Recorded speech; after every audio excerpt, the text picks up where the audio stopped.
بڑی انفارچونیٹ قسم کی بات کہ 2023 میں اب جو الیکشن ہوں گے، مطلب ایک دراڑ جس کے حوالے سے ہم کہہ رہے تھے کہ آ رہی ہے شاید ختم ہو جائے، وہ اب بڑی آبویس ہو گئی ہے۔ اب 2023 میں جو الیکشن ہوگا اس میں ہم مد مقابل کھڑے دیکھیں گے کافلی کے، یہ ایک ہی خاندان کے لوگوں کو ایک دوسرے کے اس کا ایک عائشہ اس کا ایک اور اسپیکٹ بھی ہے میرے خیال سے، اس کے اوپر بھی بات کرنی چاہیے۔ وہ یہ ہے کہ خان صاحب نے یہ دلاسا دیا ہے پرویز الہی صاحب کو کہ ان کو پارٹی کا صدر بنایا جائے گا۔ میری یہ اطلاع ہے، میں اطلاع کی بنیاد پہ یہ کہہ رہا ہوں کہ اس کے خلاف سخت ریزنٹمنٹ ہے پی ٹی آئی کے سٹرونگ انر کارڈرز میں، کیونکہ آپ یہ دیکھیے 10 سیٹوں کا چیف منسٹر کیسے ایک ایسی پارٹی کا صدر بن سکتا ہے جس نے مرکز میں حکومت کی ہو، جس نے کے پی کے میں حکومت، پنجاب میں گورنمنٹ بنائی ہو۔ تو مجھے سمجھ میں نہیں آتی کہ یہ عہد پورا ہوگا یا نہیں ہوگا، یہ تو ہم وقت کے ساتھ دیکھیں گے۔ ایک اور بات جس کا میرے خیال سے تذکرہ بہت ضروری ہے، وہ یہ ہے کہ ایک صاحب تھے جنہوں نے پاکستان کے پرچم کو آگ لگائی تھی، ان کو 26 ماہ کی سزا بھی ہوئی ہے، 50,000 روپے جرمانہ بھی ہوا ہے۔ میں سمجھتا ہوں ایسا فیل کرنے والے کے لیے یہ سزا کم ہے۔ وہ لوگ جنہوں نے باہر بیرون ملک پاکستان کے پاسپورٹ جلائے تھے، پاکستان کے جھنڈوں کو آگ لگائی تھی، اگر میرے بس میں ہو میں ان سے زندہ رہنے کا حق چھین لوں، اس لیے کہ میرے ملک کے جھنڈے کی، میرے ملک کے پاسپورٹ کی تضحیق کا حق کسی کے باپ کا نہیں ہے، نہ انہیں یہ کرنا چاہیے۔ میرے خیال سے اس طرح کی ڈیٹرنٹ پنشمنٹ جب ہم دیں گے تو یقینی طور پہ ایسے لوگوں کو ڈسکریج کرنے میں آسانی ہوگی جو پاکستان کی پریسٹیج کا، پاکستان کی نیشنل انٹیگریٹی کا خیال نہیں رکھتے ہیں اور اپنے بہت ہی بھونڈے، بہت ہی تھرڈ کلاس پولیٹیکل کنسیڈریشنز کے لیے پاکستان کے فلیگ کی توہین کرتے ہیں۔ ایسے لوگوں کے لیے زیرو ٹالرنس ہونی چاہیے۔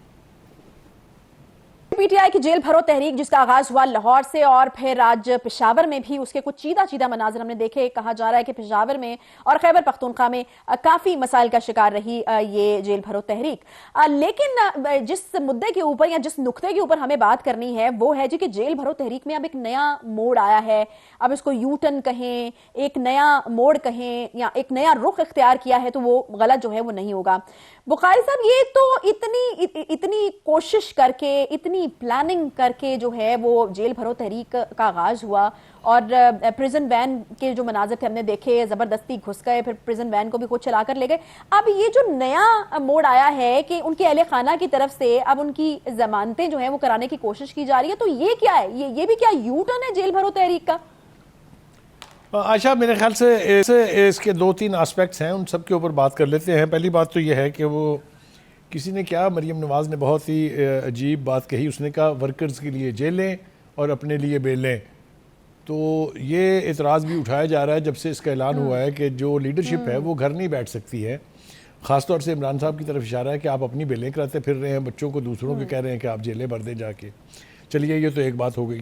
اب آپ دیکھیے جیل بھرے کیا ہوا۔ کل تک جس طرح کے نعرے لگائے جا رہے تھے، جس طرح کی باتیں کی جا رہی تھی، خاص طور سے شاہ محمود قریشی صاحب کا میں حوالہ دوں گا کہ ان کی جو میں نے پریزن وین سے جو ویڈیو سنی ہے، مجھے تو بہت ترس بھی آیا ان کے اوپر کہ وہ کل جب تقریر کر رہے تھے، جس طرح وہ حف کرتے ہیں، کرتے ہوئے سانس ان کا اکھڑ رہا ہوتا ہے، چیخ کے گلا پھاڑ کے وہ کہہ رہے تھے کل جیلیں بھر دیں گے، پاکستان کی جگہ نہیں ملے گی کوئی یہاں۔ اس کے بعد وہ بڑے تمطراق کے ساتھ کل گرفتاری دینے کے لیے بھی آئے، پھر وہ ان کو کسی نے گرفتار نہیں کیا تو وہ جا کے خود ساری لیڈرشپ جو ہے، اسد عمر صاحب تھے، وہ تھے، مراد راست تھے، یہ جا کے جیل پریزن وین میں بیٹھ گئے۔ پھر پریزن وین کو ڈرائیور جو ہے اس میں موجود نہیں تھا، پھر اس کو خود ہی چلا کے لے کے چل پڑے۔ پھر انہوں نے راستے میں ویڈیو میں کہا کہ دیکھیں میں تو سی سی پی او کے دفتر جا رہا تھا، یہ مجھے پکڑ کے پتہ نہیں کہاں لے جا رہے ہیں۔ وہ خدا کے واسطے شیر بنے شیر، وہ آپ گھر سے کیا نعرہ لگا کے چلے تھے، کیا کرنے آپ آئے تھے؟ ایک رات آپ سے گزر نہیں رہی ہے، پھر آپ نے پیغام بھی دلوایا اپنے بیٹے کو کہ خدا کے لیے میری بیل اپلیکیشن جو ہے وہ موو کریں۔ Is that how the jail bharo movement can be run and can be successful? Absolutely not. کیا ہوا کل؟ اسی طریقے سے جس طرح 25 مئی کو کہا تھا کہ انسانی سروں کا سمندر آئے گا اور 26 نومبر کو کہا تھا کہ سونامی آئے گا جو سب کچھ بہا کے لے جائے گا، نہ رانا ثناء اللہ کو چھپنے کی جگہ ملے گی، نہ وہاں کچھ باقی رہے گا، تو جو ان کا حشر ہوا وہ بھی ہم نے دیکھ لیا۔ اور اب یہ جیل بھرو ہے، آپ اس کا پشاور میں آج دوسرا دن تھا، پشاور میں جو حال ہوا ہے آپ نے دیکھا، لاہور کی طرح وہاں بھی لاؤڈ سپیکر کے اوپر یعنی نعرے لگاتے رہے کہ بھائی آ جائیں، جس نے گرفتاری دینی ہے آ جائیں۔ وہاں آپ دیکھ لیں کہ آج میرے خیال سے 40 لوگ جو ہیں ان کی بھی گرفتاری نہیں ہوئی ہے، اور جو 4-5-6 لیڈر گرفتار ہوئے ہیں۔ تو اسی طریقے سے ڈی آئی خان میں بھی آج یہی کچھ تھا، وہاں بھی وین انتظار کرتی رہ گئی, کوئی ایک نہیں آیا, وہاں سامنے ناکام ہو گئی بری طرح سے. اور وہاں بھی اسی طریقے سے لوگوں کے گھروں کے اوپر جا کے بھی کہا جاتا رہا کہ آ جائے بھائی, میری مراد ہے جو نیشنل اسمبلی اور پروونشل اسمبلی کے ممبرز تھے, جو وہاں کے لیڈر تھے, ان کے گھروں کے سامنے کہ بھائی کسی نے گرفتاری دینی ہے تو آ جائیں. تو اگر یہ حال ہے اس کا آج دوسرے دن میں, تو یہ پورے ملک میں اس کی کیا گت بنے گی یا کیا منظرنامہ ہوگا وہ ہم اسیوم کر سکتے ہیں, اسیس کر سکتے ہیں, اندازہ لگا سکتے ہیں. کیا اس سے وہ آبجیکٹیو حاصل ہو جائے گا جو خان صاحب کرنا چاہتے ہیں؟ خان صاحب ایک طرف تو وہ اس کو کہتے ہیں وہ چوگی کھیل رہے ہیں, یعنی چار طرف عدالتوں میں ایک طرف لگے ہوئے ہیں, پبلک پہ ریلیاں کر کے دوسرا پریشر کر رہے ہیں. یہ جیل بھرو تحریک تیسرا پریشر ہے. ایک خود وہ بیٹھ کے زمان پاک میں ہر شام قوم سے خطاب فرماتے ہیں اور وہ بس بٹن دبا کے کیسٹ آن کر دیتے ہیں, وہی پرانی باتیں جو سن کے لوگوں کو زبانی یاد ہو گئی ہیں. اب وہ ذاتیات پر اتر آئے ہیں. آج بھی انہوں نے نام لے کے مریم نواز کا بھی, نواز شریف کا بھی, شہباز شریف کا بھی, ان کو چور ڈاکو سب کچھ کہا. تو آج ان کا جوابہ غزل بھی آ گیا ہے, جو کل کی تقریر تھی ان کی, اس کے جواب میں جو گفتگو مریم نواز نے کی ہے اس کے اوپر ہم اگلے سیگمنٹ میں بات کریں گے. لیکن یہ تحریکیں اس طرح نہیں چلتی ہیں. تحریکوں کے لیے آپ کو فرنٹ فٹ پر آ کے لیڈ کرنا ہوتا ہے. آپ اپنا دکھ تکلیف نہیں تو بخاری صاحب, یہ ابھی جیل بھرو تحریک کو اگر ہم دیکھیں تو آپ کو کیا لگتا ہے کہ یہ کیا شروع ہونے سے پہلے ہی ختم ہو گئی؟ جہاں سے شروع ہوئی لاہور والوں نے ضمانتیں فائل کر دی, خیبر پختونخوا میں جو حال ہوا وہ ہمارے سامنے ہے. تو ملک بھر میں پھر یہ مومنٹم کس طرح سے بنے گا؟ کیونکہ کہا جاتا ہے کہ لاہور اور پشاور کے بعد پھر ملک بھر میں اس تحریک کو پھیلایا جائے گا. دیکھیے, میں ابھی اس نتیجے پر تو نہیں پہنچ سکتا کہ یہ فزل آؤٹ ہو گئی ہے یا ختم ہو گئی ہے, لیکن میں اتنا ضرور محتاط اندازے سے کہہ سکتا ہوں کہ جو توقع تھی خان صاحب کی کہ ان کی کال کے اوپر بس صبح کوئی کام نہیں ہوگا پاکستان کی 24 کروڑ آبادی کے اوپر. آپ اندازہ کیجئے کہ لاہور جس کی آبادی پونے 2 کروڑ کے قریب ہے, اس میں سے اگر 81 لوگ کل سامنے آئے جنہوں نے اپنے آپ کو گرفتاری کے لیے پیش کیا یا زبردستی وہ وینوں میں گھس کے کوٹ لکھپت جیل پہنچ گئے. لیکن اس کو میں اجازت نہیں دوں گا خان صاحب کو کہ وہ اسے کہیں کہ یہ ہماری پرامن جیل بھرو تحریک ہے. بالکل غلط. جس طریقے کی ہلڑ بازی کل لاہور میں ہوئی ہے, جس طریقے سے پولیس کی وینز کو, گاڑیوں کو نقصان پہنچایا گیا, توڑا گیا ہے, جس طریقے سے پولیس والوں کے اوپر کے ساتھ بدتمیزی کی گئی ہے, ان کے اوپر حملہ کیا گیا ہے, یہ کوئی پرامن جیل بھرو تحریک نہیں ہے. کہیں ہمیں ریزسٹنس نظر نہیں آئی, کہیں ہم نے نہیں دیکھا کہ پولیس نے ان کا راستہ روکا ہو یا پولیس نے کوئی ایسی ایکسیسز کی ہوں جس کے بارے میں ہم کہہ سکیں کہ یہ عوام الناس کا رد عمل تھا.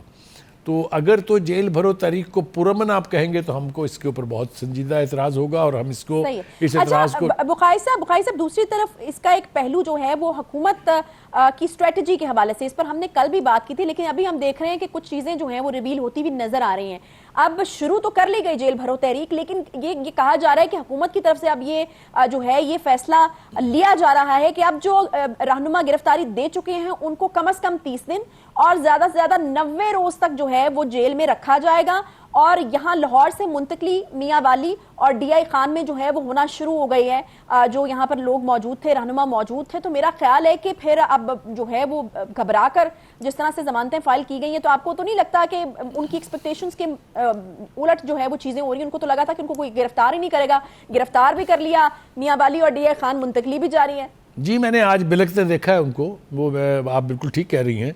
اور یقینی طور پہ گورنمنٹ کی اسٹریٹجی جو ہے, میں اس کی تعریف تو اس لیے نہیں کروں گا کہ گرفتاریاں جو ہے کوئی اچھا عمل نہیں ہے, نہ ہی پولیٹیکل صورتحال قابو سے باہر ہو رہی ہو تو اس کی داد دینی چاہیے. لیکن جو اسٹریٹجی ہے پنجاب گورنمنٹ کی, اس کی تعریف اگر نہیں کریں گے آپ تو بہت زیادتی ہوگی. انہوں نے نہ صرف یہ کہ پولیس کو بہت محتاط رویہ اختیار کرنے کا کہا نہیں, گائیڈ لائن دی, باقاعدہ ایس او پیز بنائے ان کے, جس پر انہوں نے عمل کیا. کوئی انگلی نہیں اٹھا سکتا کہ پولیس نے کل یہاں یا آج پشاور میں کوئی ایسا ایکٹ کیا ہو جس کے نتیجے میں آپ کہیں کہ جی ہم کیا کریں, پبلک بپھر گئی اس لیے کہ انہوں نے یہ زیادتی کی تھی. تو ایک تو یہ اسٹریٹجی بہت اچھی ہے, اور دوسری یہ کہ لیڈرشپ کو پکڑ کے مختلف شہروں کی جیلوں میں بھیجنے کا عمل جو ہے یہ بھی بہت ہی ایفیکٹو عمل ہے. اس لیے کہ گھر والے تو ظاہر ہے obviously پریشان ہوتے ہیں جب کوئی بندہ جیل میں چلا جائے, اور پھر ان کو 24 گھنٹے تک یہی پتہ نہ ہو کہ وہ کہاں گیا ہے. تو آپ اندازہ کر سکتے ہیں کہ فیملیز کا جو حال ہوگا. اور اگر ایم پی او کے تحت, ایم پی او 3 کے تحت انہیں 1 مہینے کے لیے, یا ایم پی او 16 کے تحت انہیں 3 مہینے کے لیے اس قسم کی جیلوں میں رکھا گیا, تو پنجابی زبان میں کہتے ہیں لگ پتہ جائے گا. تو وہ ایک اپنی جگہ ہے. لیکن خان صاحب نے اس کی ناکامی کی صورت میں کیا کہنا ہے وہ میں آپ کو آج بتا دیتا ہوں. جملہ میرا یاد رکھیے گا, پروڈیوسر صاحب آپ بھی یاد رکھیے گا کہ اب ہماری جیل بھرو تحریک کی کامیابی کے بعد اب ہم دوسری اسٹریٹجی یہ واپسی کا راستہ اختیار کریں گے, یہ کہہ کے. چلیے یہ ان کے پاس رائٹ ہے, وہ کہتے رہیں. چلے میں نے لکھ لی ہے. جی آپ یہ جملہ لکھ لیں. میں آپ کو بتاؤں گا کہ یہ انتہائی کامیاب جیل بھرو تحریک کے بعد اب تو جگہ بھی نہیں رہ گئی جیلوں میں, تو ہم نے اب نئی اسٹریٹجی جو ہے وہ اپنا لی ہے, یا اب ہم یہ کرنے لگے ہیں, اس طرح سے یہاں سے واپسی ہوگی.